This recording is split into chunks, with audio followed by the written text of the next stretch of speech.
Hi friends, എല്ലാവർക്കും പുതിയൊരു വീഡിയോയിലേക്ക് സ്വാഗതം. ഇന്ന് നമ്മൾ നോക്കാൻ പോകുന്നത് കറണ്ട് അഫയേഴ്സുമായി ബന്ധപ്പെട്ട കുറച്ച് ക്വസ്റ്റ്യൻസും അതിൻ്റെ റിലേറ്റഡ് ഫാക്ട്സുമാണ്. ആദ്യത്തെ ക്വസ്റ്റ്യൻ ഇതാണ്: പ്രമുഖ സസ്യശാസ്ത്രജ്ഞനും പത്മശ്രീ ജേതാവുമായ ഡോക്ടർ KS മണിലാൽ അന്തരിച്ചത് എന്ന്.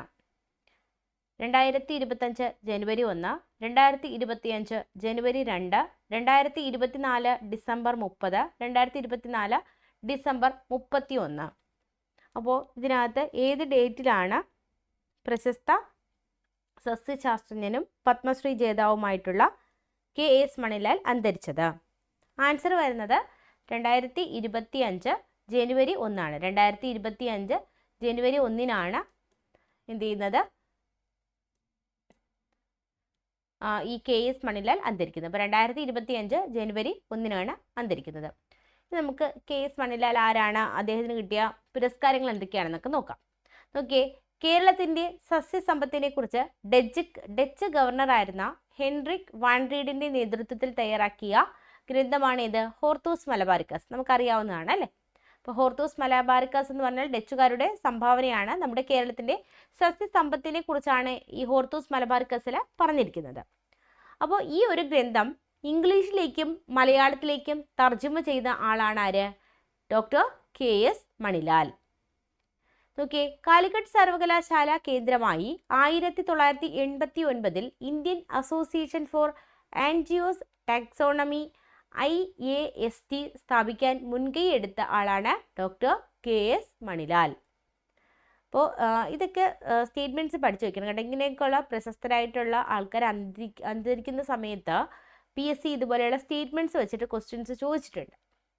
നോക്കി, കാലിക്കറ്റ് സർവകലാശാല കേന്ദ്രമായി 1989 Indian association for angios taxonomy IAAT സ്ഥാപിക്കാൻ മുൻകൈയെടുത്ത ആളാണ് ഡോക്ടർ KS മണിലാൽ.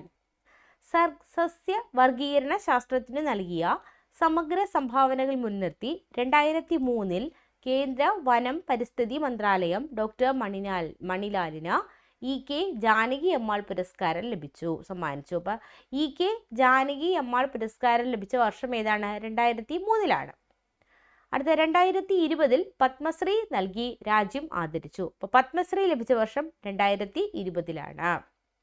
ഡച്ച് രാജ്ഞി ബിയാട്രിക്സിന്റെ ശുപാർശ പ്രകാരം നൽകുന്ന നെതർലാൻഡ്സിന്റെ ഉന്നത സിവിലിയൻ പുരസ്കാരമായ officer in the order of orange Nassau, ഇത് 2012 കിട്ടുന്നത് ആർക്കാണ്? KS മണിലാലിനാണ്. ഈ പുരസ്കാരം ലഭിക്കുന്ന ആദ്യ ഏഷ്യക്കാരനുമാണ് ആര്? KS മണിലാൽ. അപ്പം നോക്കിയേ, നെതർലാൻഡ്സിൻ്റെ ഉന്നത ബഹുമതിയാണ് ഏത്? Officer in the order of orange Nassau എന്ന് പറയുന്നത്. ഇത് കിട്ടുന്ന ആദ്യത്തെ ഏഷ്യക്കാരൻ ആരാണ്? KS മണിലാലാണ്. അടുത്ത ക്വസ്റ്റ്യൻ നോക്കിയേ, ഇവയിൽ 2025 ജനുവരിയിൽ ബ്രിക്സ് കൂട്ടായ്മയിൽ അംഗത്വം നേടിയ രാജ്യം ഏതാണ്? അപ്പോൾ 2025 ജനുവരിയിൽ ബ്രിക്സ് കൂട്ടായ്മയിൽ അംഗത്വം നേടിയ രാജ്യം ഇതിലേതാണെന്നാണ്. ഇന്തോനേഷ്യ ആണോ, അർജന്റീനയാണോ, മ്യാൻമാർ ആണോ, പാകിസ്ഥാനാണോ? ആൻസർ ഏതാ വരിക? ഇന്തോനേഷ്യ ആണ് കേട്ടോ. ഇന്തോനേഷ്യയാണ് നമ്മുടെ 2025 ജനുവരിയിൽ ബ്രിക്സിൽ അംഗമായിട്ടുള്ള രാജ്യം. ഓക്കെ, നോക്കിയേ, 2024 ജനുവരിയിൽ ഈജിപ്റ്റ്, എത്യോപ്യ, ഇറാൻ, UAE എന്നീ രാജ്യങ്ങൾ ബ്രിക്സിൽ അംഗങ്ങളായി. അപ്പോൾ 2024 ജനുവരിയിൽ കുറച്ച് രാജ്യങ്ങൾ അംഗമായിട്ടുണ്ടായിരുന്നു. ആരൊക്കെയായിരുന്നു? ഈജിപ്റ്റ്, എത്യോപ്യ, ഇറാൻ, UAE ഇങ്ങനെ 4 രാജ്യങ്ങളാണെന്ന് ബ്രിക്സിൽ അംഗമായത്. 2025 ആയപ്പോഴേക്കും ആരും കൂടി അംഗമായി? ഇന്തോനേഷ്യയും കൂടി ഇതിനകത്ത് അംഗമായി. Brazil, Russia, China, India, China. ഏതാണ്? Brazil, Russia, India, China. Okay, BRIC എന്താണ്? ബ്രസീൽ, റഷ്യ, ഇന്ത്യ, ചൈന എന്നീ രാജ്യങ്ങളുടെ കൂട്ടായ്മയായി 2006 രൂപീകൃതമായ സംഘടനയാണ് ബ്രിക് എന്ന് പറയുന്നത്. അപ്പോൾ ബ്രിക് എന്ന് പറയുന്ന സംഘടന രൂപീകൃതമായത് എന്നാണ്? 2006. 2010 ദക്ഷിണാഫ്രിക്ക കൂടി അംഗമായതോടെ, ഓക്കെ, സൗത്ത് ആഫ്രിക്കയും കൂടി അംഗമായതോടെ ബ്രിക് എന്ന പേര് മാറിയിട്ട് എന്തായി? ബ്രിക്സ് എന്ന പേരായി. അപ്പോൾ ബ്രിക്സ് എന്ന പേരായത് എന്നാണ്? 2010. അപ്പോൾ ബ്രിക് എന്നുള്ള പേര് ബ്രസീൽ, ഇന്ത്യ, റഷ്യ, ചൈന. ഈ രാജ്യങ്ങൾ വന്നത് 2006 2010 ആയപ്പോഴേക്കും ഇതിൻ്റെ കൂടെ ആരും കൂടി ചേർന്നു? ദക്ഷിണാഫ്രിക്ക കൂടി ചേർന്നു. അങ്ങനെ ബ്രിക്സ് എന്ന് അറിയപ്പെടാൻ തുടങ്ങി. 2009 ആദ്യത്തെ ബ്രിക് ഉച്ചകോടി നടന്നത് റഷ്യയിലെ യെക്കാറ്റെരിൻബർഗിലാണ്. അപ്പോൾ യെക്കാറ്റെരിൻബർഗിലാണ് ആദ്യത്തെ ബ്രിക് ഉച്ചകോടി നടക്കുന്നത്.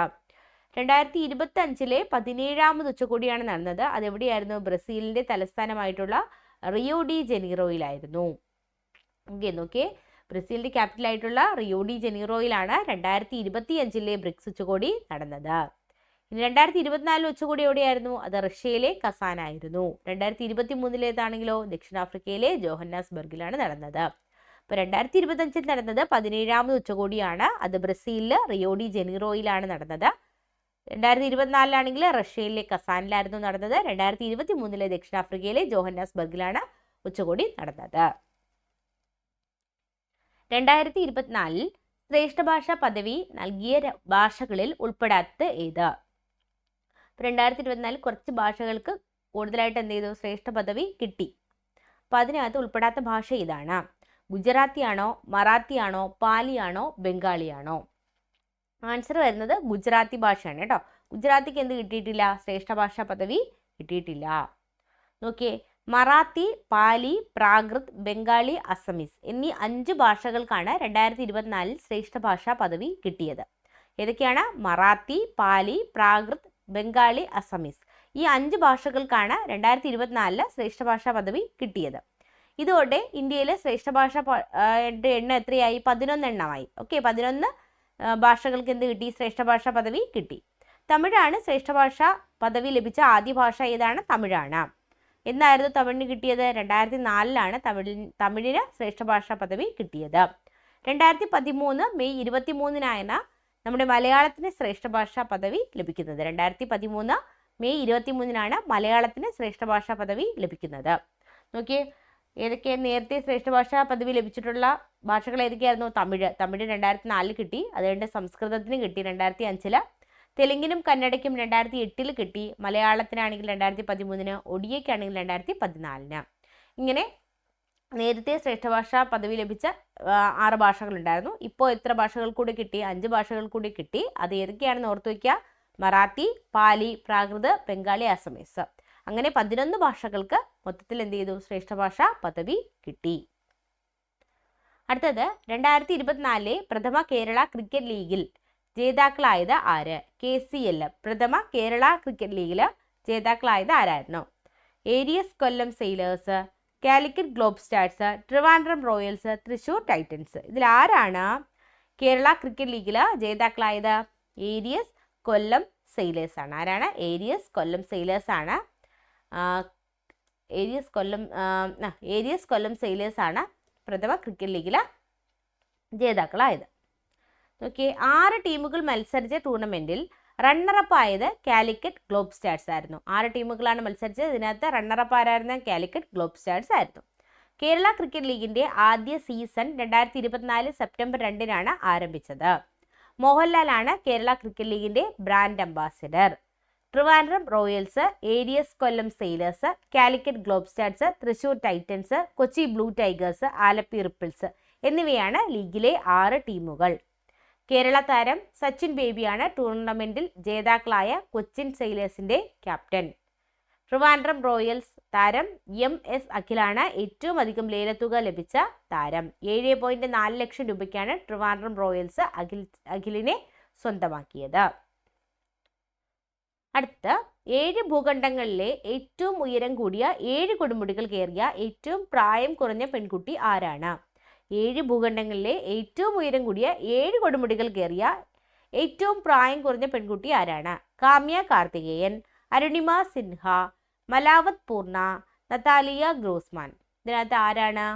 ആൻസർ കാമ്യ കാർത്തികേയനാണ്. കാമ്യ കാർത്തികേയൻ.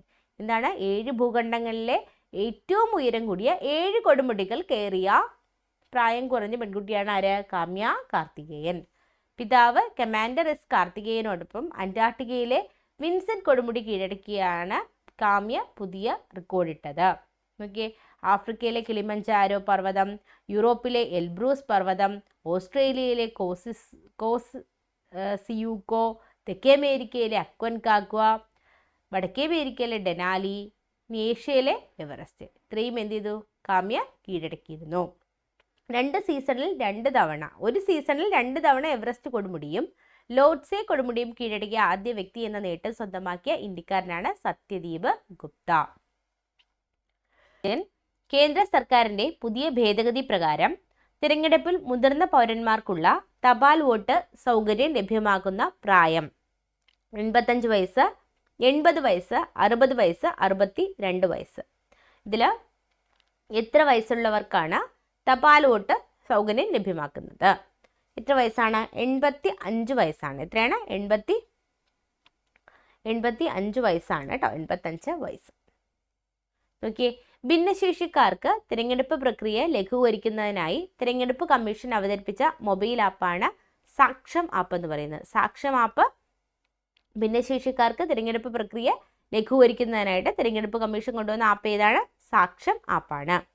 ലോക്സഭാ തിരഞ്ഞെടുപ്പുമായി ബന്ധപ്പെട്ട പെരുമാറ്റച്ചട്ട ലംഘനം ഉൾപ്പെടെയുള്ള പരാതികളും ക്രമക്കേടുകളും അധികൃതരെ അറിയിക്കാനുള്ള മൊബൈൽ ആപ്ലിക്കേഷനാണ് സി വിജിൽ. നോക്കിയേ, ലോക്സഭാ തിരഞ്ഞെടുപ്പുമായി ബന്ധപ്പെട്ട പെരുമാറ്റച്ചട്ട ലംഘനം ഉൾപ്പെടെയുള്ള പരാതികളും ക്രമക്കേടുകളും അധികൃതരെ അറിയിക്കാനുള്ള മൊബൈൽ ആപ്ലിക്കേഷൻ ഏതായിരുന്നു?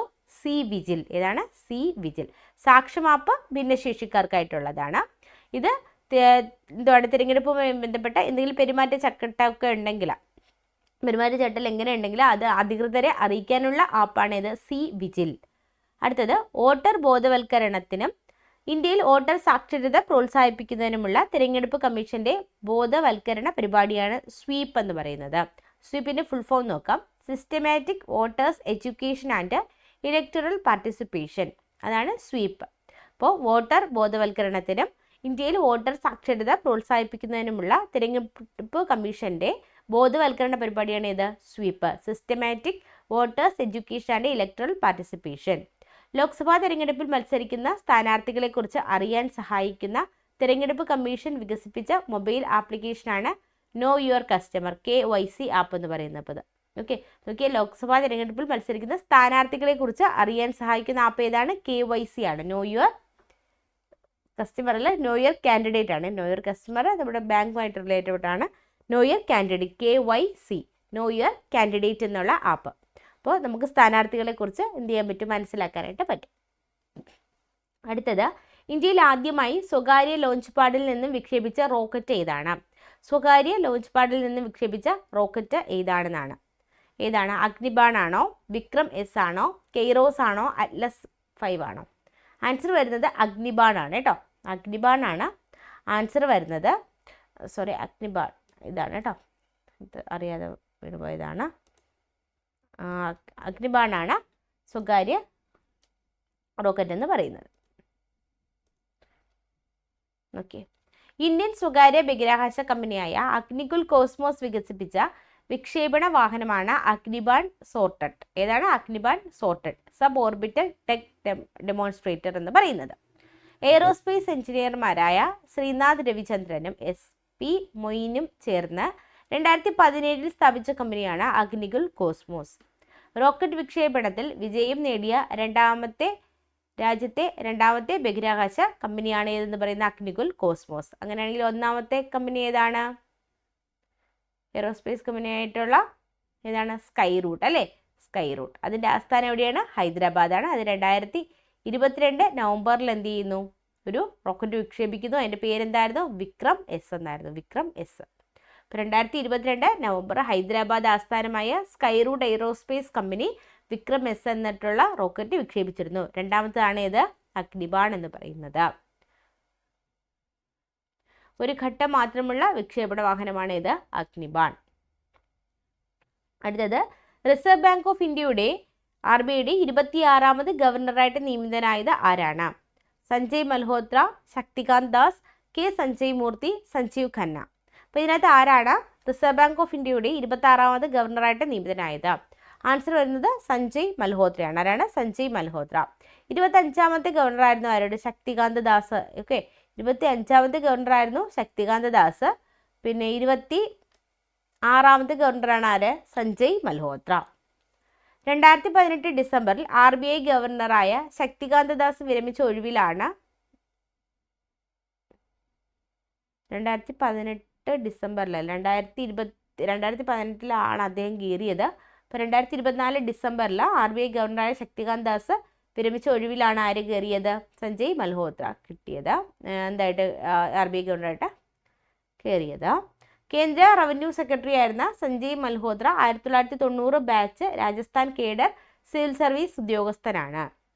1926 royal commission on Indian currency and finance പ്രകാരം നിലവിൽ വന്ന RBIയുടെ ആദ്യ ഗവർണർ ഓസ്ബോൺ സ്മിത്ത് ആയിരുന്നു.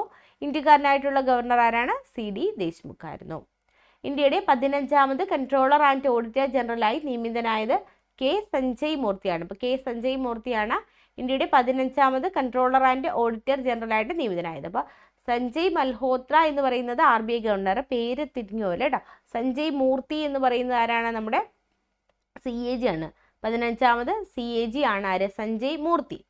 ഇനി നോക്കിയേ, സുപ്രീം കോടതിയുടെ 51ാമത് ചീഫ് ജസ്റ്റിസിന്റെ പേരെന്താണ്? സഞ്ജീവ് ഖന്ന എന്നാണ്. ഓക്കെ, സഞ്ജീവ് ഖന്ന. അപ്പോൾ നമ്മൾ 3 പേരെ പഠിച്ചു. സഞ്ജയ് മൽഹോത്ര നമ്മുടെ RBI ഗവർണർ, ഇനി സഞ്ജയ് മൂർത്തി ആണെങ്കിലോ CAG, ഇനി സുപ്രീം കോടതി ചീഫ് ജസ്റ്റിസ് ആരാണ്? സഞ്ജീവ് ഖന്ന. ഇനി സഞ്ജയ് കുമാർ മിശ്ര എന്ന് പറയുന്ന ആരാണ്? GST ട്രിബ്യൂണലിൻ്റെ ചെയർമാൻ ആണ്. ഓക്കെ, പുതിയ ചെയർമാനാണ് ആരാണ്? സഞ്ജയ് കുമാർ എന്ന് പറയുന്നത്. അപ്പോൾ ഇത് കുറച്ച് കറണ്ട് അഫയേഴ്സ് ക്വസ്റ്റ്യൻസ് ആണ് നമ്മളിന്ന് പഠിച്ചത്. അടുത്ത ടോപ്പിക്കുമായിട്ട് അടുത്ത ദിവസം കാണാം. താങ്ക്